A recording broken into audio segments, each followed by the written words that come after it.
finally, 2 hours after sunset. Oh, I see movement. So this little crater that is forming here shows me where exactly they're gonna pop. We're coming to that moment. Whoa. This is the beginning of the end. Yep, it's ahead. There it is, right there. It's moving. Come on.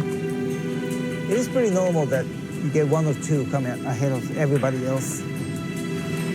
There's the head sticking out. Soon there's gonna be a flipper.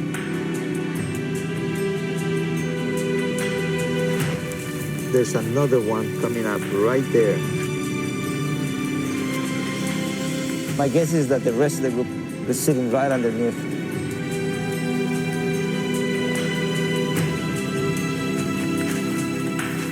And another nest is starting to erupt.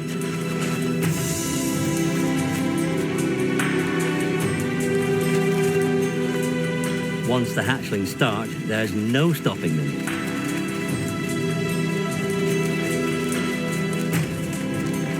Finally, we can see that hatchlings are alive.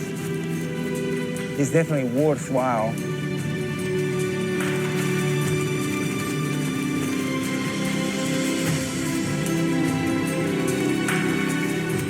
They look very healthy and very active.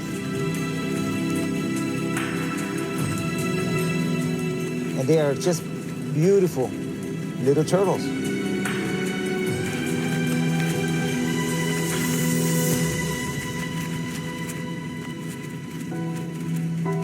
Well, this is absolutely incredible. These tiny turtles have just emerged from their underground nest, and they've helped each other on the way up to the surface. And now they're here. There'll be a little period of confusion, a bit of orientation, until they work out which way the ocean is. And then they'll go. Our hatchlings have been able to develop in clean sand, avoiding the danger of microbes on the main beach. They have been protected from predators whilst inside the nest, and they have survived the potentially lethal incubation temperatures thanks to the shade cloth over the hatchery.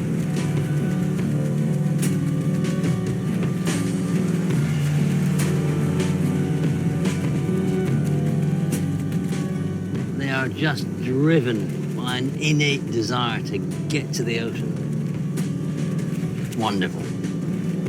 Really wonderful.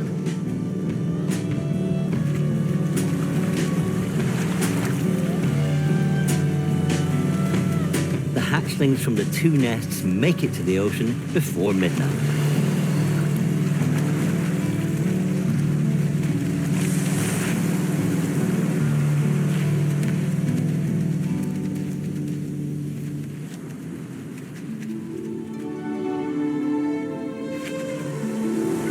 It takes another couple of days and nights before everyone is on their way.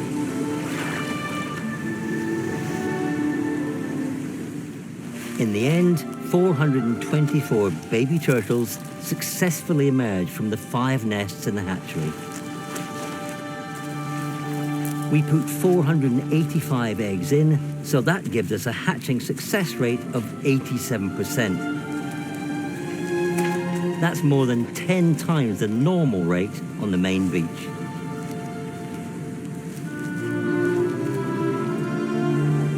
Unfortunately, eggs incubating outside the hatchery during the dry season are unlikely to survive the lethal temperatures.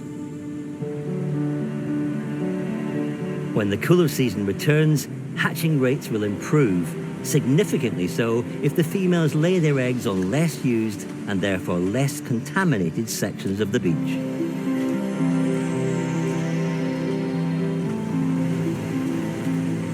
Sometimes this beach is capable of producing pulses of hatchlings, tens of thousands or hundreds of thousands of nests that are laid in this healthier sand. Then you can imagine a pulse of very large numbers of hatchlings that are going to make it into the ocean. Despite the low hatching rates, Roldan thinks that overall survival rates for olive ridley hatchlings may be higher from this Arabada beach than from other beaches where turtles nest alone. The impact of predation on that high number of hatchlings tend to be lower. So those hatchlings are going to have a better chance of surviving to a size that would escape most predation. Safety in numbers may help these mass nesting olive ridleys, but more must be done to protect them out in our oceans.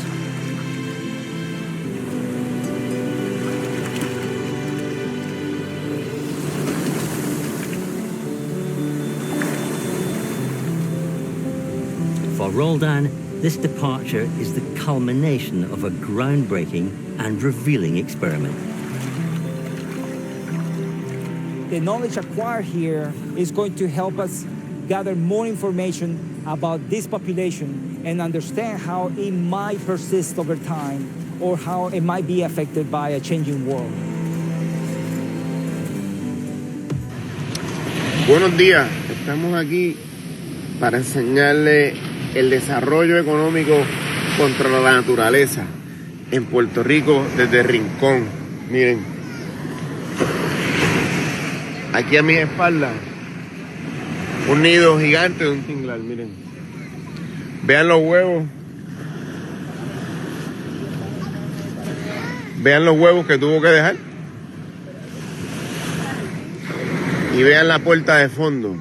Véanlo. Esto está acabando de ocurrir ahora mismo en Playa Los Almendros en Rincón, miren. ¿Se acuerdan que allí estaba el condominio Sol y Playa? Allí. Pues miren. Después del condominio Sol y Playa tenemos una mega verja de una casa que era de Ricky Martin, me parece, una cosa así. Una estructura ilegal que se edificó una semana después del huracán María. Miren.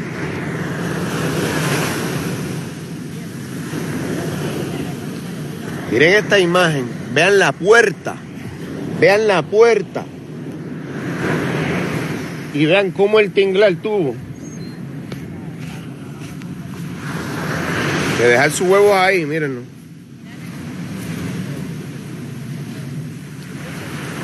Porque la marea asediaba el nido como lo está haciendo ahora mismo. Porque no tiene espacio. Hay un límite que le han puesto a las tortugas y a los tinglares el ser humano, hablando de desarrollo económico. Esto es lo que ha jodido el país, miren.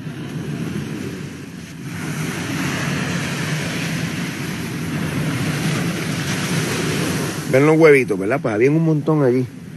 Porque tan pronto empezó a poner los huevos, llegó el mar. Porque no tiene espacio. ¿Es eso el desarrollo económico? ¿Es eso la manera más inteligente del ser humano? Acaparar todos los recursos porque le parece propio el desarrollo económico. No sé, piénsenlo. Pero hoy el desarrollo económico en Puerto Rico está acabando con la naturaleza.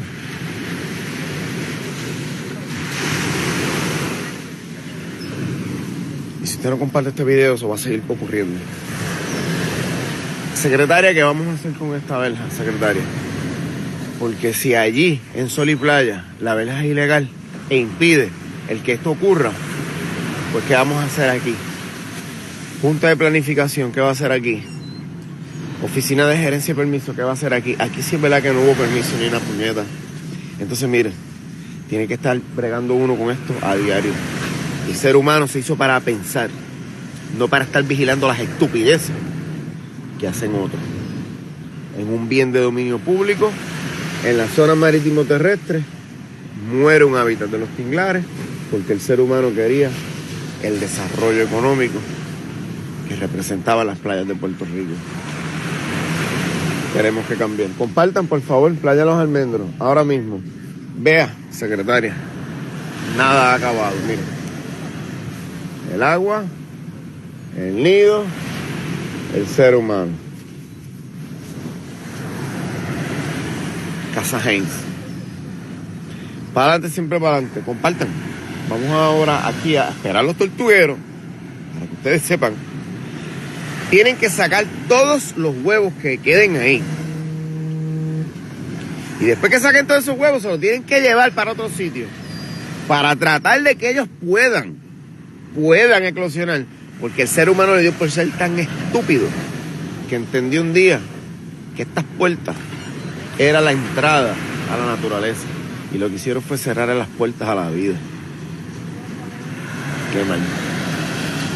Para adelante, siempre para adelante. Compartan, por favor. Esto está pasando ahora mismo. Compartan.